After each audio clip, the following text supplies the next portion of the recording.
शुभो लाल सभी ब्लैंकेट्स फेंकते हैं अर्शी के ऊपर आग बुझाने के लिए और अन्नी पूरी तरह से बचाने की कोशिश कर रहा है अपनी अर्शी को आग से। और आग तो बुझती तो है पर अर्शी बेहोश होकर गिर पड़ती है अन्नी के ही बाहों में। और बस अब तो ऐसा हो गया है जैसे कि शादी की जगह मातम मच गई हो, जहां अर्शी को आवाज दे रहे हैं सब पर वो कुछ बोल ही नहीं रही। आखिर ऐसा क्या कर डाला सृष्टि ने शादी के मंडप पर? क्यों बदले की भावना में खुद जूझती रही सृष्टि? आज उसी के चलते उसकी बेटी जिंदगी और मौत के बीच लड़ रही है और सब मिलकर अर्शी को ब्लैंकेट से ढकते हैं क्योंकि बर्न्स काफी हैं बदन पर। और अब अन्नी चिल्लाता है छोटोन और बाकी लोगों को एम्बुलेंस बुलाने जल्दी।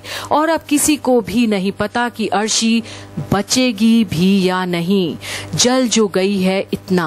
और अब अन्नी बोलता है कि अर्शी जिंदा तो है पर बेहोश है तो हॉस्पिटल लेकर जाना होगा उसे।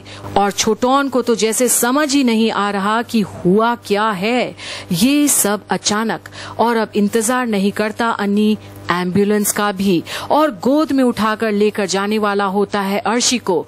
पर अब भी सृष्टि झनक को ही दोषी ठहराती है। अनिरुद्ध मेरी बेटी जिंदा है, अनिरुद्ध इसे बचाओ प्लीज। और अनिरुद्ध आज मैंने अपनी आंखों से देखा है, सब साबित हो चुका है। ये झनक ने किया है सब कुछ।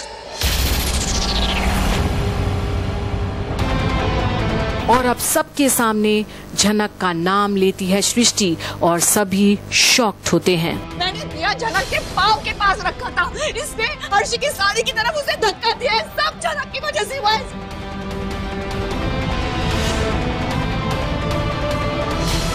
झनक ही जिम्मेदार है।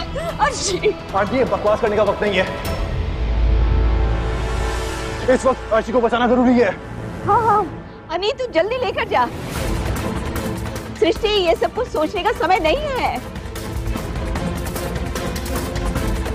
और अब अन्नी भाग कर लेकर जाता है अर्शी को, पर सृष्टि को तो अब खुद को ही आग लग गई है जैसे झनक नाम की, और उसे बर्बाद करना है उसे, क्योंकि अब उसकी बेटी पर आ गई है बात। और अब पलट कर जाती है झनक के पास। झनक क्या किया तुमने मेरी बेटी के साथ?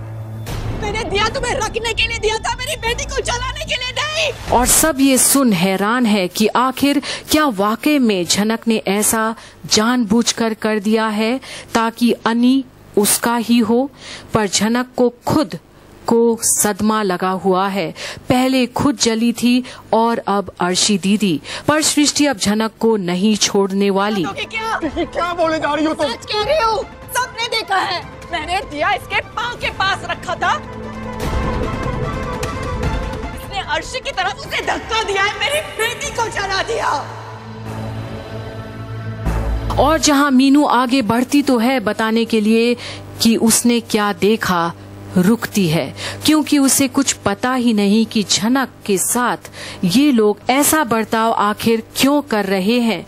और जहां अब झनक सृष्टि मासी को समझाने की कोशिश करती है कि उसकी कोई गलती ही नहीं, वहीं अब सृष्टि झनक को सबके सामने जड़ती है एक जोर का थप्पड़।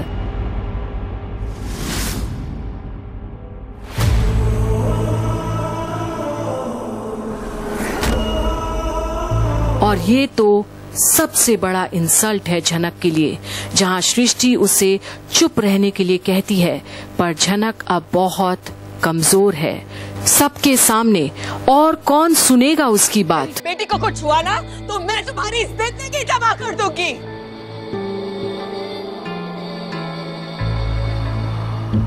लड़की, तुम्हारी इतनी हिम्मत, हमारी अर्शी को जला दिया तुमने। और सबका अपमान सुनती है और सहती है झनक बिना कोई कसूर के।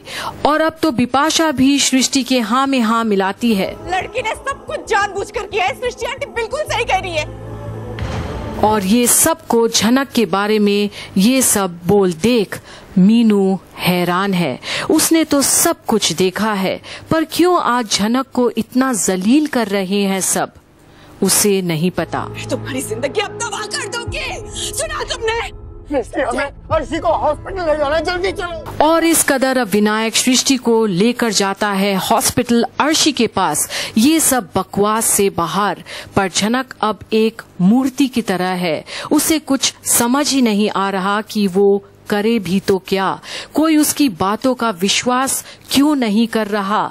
कमजोर जो है वो सृष्टि मुखर्जी के सामने आज। भगवान, इतना खतरनाक इंसिडेंट, ये सब कुछ क्या हो गया? अर्शी ठीक तो होगी ना काकी माँ? हाँ बिपाशा, अर्शी ठीक होगी। भगवान करे उसे और कुछ ना हो।